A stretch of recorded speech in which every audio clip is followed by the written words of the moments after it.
আসসালামু আলাইকুম আরহামতুল্লাহি ওবারাকাতু।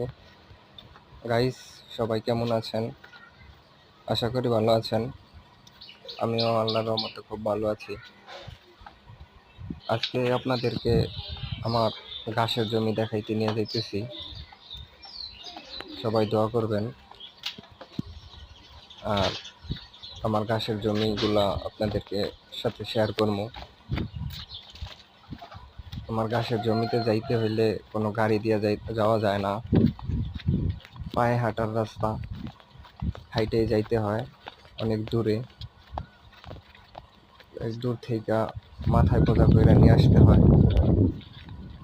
ওখানে গাড়িতে কোনো সম্ভব না, গাড়ি নিয়ে যাওয়া, গাড়িতে যাওয়ার কোনো রাস্তা নাই।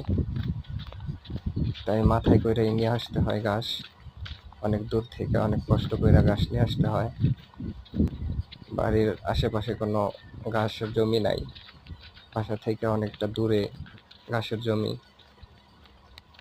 জমিগুলো আমার না, সব জমিগুলো লিজ নেওয়া আমার।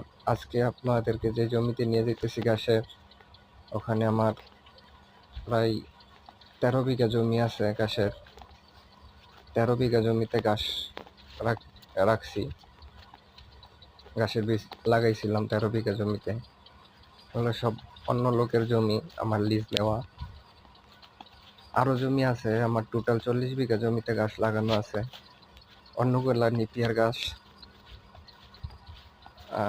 নেপিয়ার ঘাসের জমিতে আপনাদেরকে অন্য কোনো একদিন নিয়ে যাব।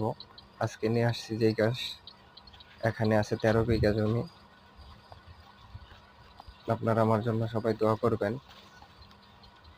আমি একটা সামান্য কৃষক, আমি একটা নতুন ইউটিউব চ্যানেল খুলছি। আপনারা সবাই লাইক, কমেন্ট, শেয়ার করে আপনাদের পাশে থাকার সুযোগ করে দিবেন। আসসালামু আলাইকুম আরহামতুল্লাহি ওবারাকাতু। সবাই ভালো থাকবেন, এমনকি আমার চ্যানেলটা সাবস্ক্রাইব করে দিবেন। সবাইকে ধন্যবাদ।